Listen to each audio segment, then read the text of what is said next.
South ఇండియాలోని అతి తక్కువ ధరలకి రత్నాలనందించే ఏకైక సంస్థ 6JVR.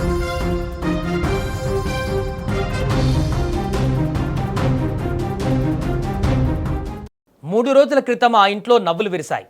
చెల్లెలి సీమంతం వేడుకతో కుటుంబం అంతా ఆనందంలో మునిగిపోయింది. ఫోటోలు దిగారు. ఆ జ్ఞాపకాలను జీవితాంతం గుర్తుంచుకోవాలని అనుకున్నారు. కానీ ఆ ఆనందాన్ని చూసి విధికే కన్ను కుట్టిందో ఏమో. చెల్లెలి సీమంతం చేసిన అన్న కేవలం 3 రోజులకే శాశ్వత నిద్రలోకి జారుకున్నాడు. అవును, నిన్నటి వరకు సోదరి పక్కన నిలబడి నవ్విన ఆ యువకుడు ఈరోజు ఫోటోలో మాత్రమే కనిపిస్తుండటంతో ఆ కుటుంబం కన్నీటి సంద్రంలో మునిగిపోయింది. ఖమ్మం జిల్లాకు చెందిన ఈ కుటుంబం ఎదుర్కొంటున్న విషాదము ప్రతి ఒక్కరి కళ్ళల్లో నీళ్లు తెప్పిస్తుంది. అసలేం జరిగింది? ఆనందంతో నిండిన ఆ ఇంట్లో ఒక్కసారిగా విషాదం ఎలా అలుముకుంది? ఖమ్మం జిల్లా సత్తుపల్లి మండలం కిష్టారం గ్రామానికి చెందిన ములకలపాటి రవి, లీలావతి దంపతులకు 2 సంతానం. కుమారుడు పార్థసారథి, కుమార్తె జాహ్నవి. ఇద్దరు ఉన్నత చదువులు పూర్తి చేసి అమెరికాలో స్థిరపడ్డారు. పార్థసారథి అమెరికాలోని నార్త్ కరోలినాలో సాఫ్ట్వేర్ ఉద్యోగం చేస్తూ మంచి భవిష్యత్తు కోసం కష్టపడుతున్నాడు. కుటుంబానికి అండగా ఉంటూ అందరి ప్రేమను సంపాదించుకుంటున్నాడు.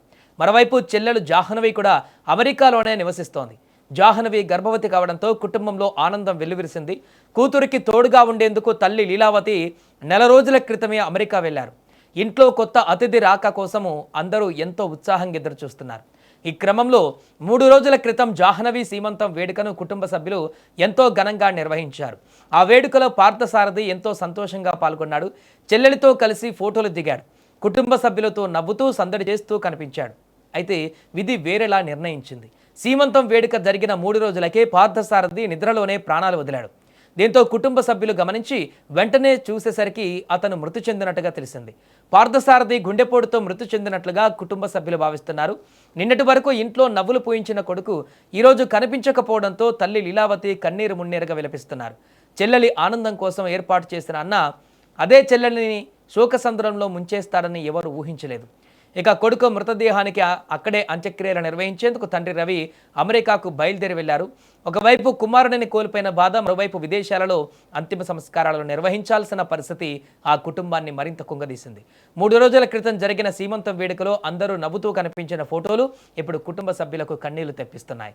మొత్తానికి చెల్లెలి సీమంతం వేడుకలో ఆనందంగా గడిపిన అన్న కేవలం 3 రోజుల వ్యవధిలోనే తిరిగిరాని లోకాలకు వెళ్లిపోవడం ఆ కుటుంబానికి తీరని విషాదాన్ని మిగిల్చింది. ఈ వార్త తెలిసిన గ్రామస్తులు, బంధువులు, స్నేహితులు తీవ్ర దిగ్భ్రాంతి వ్యక్తం చేస్తున్నారు.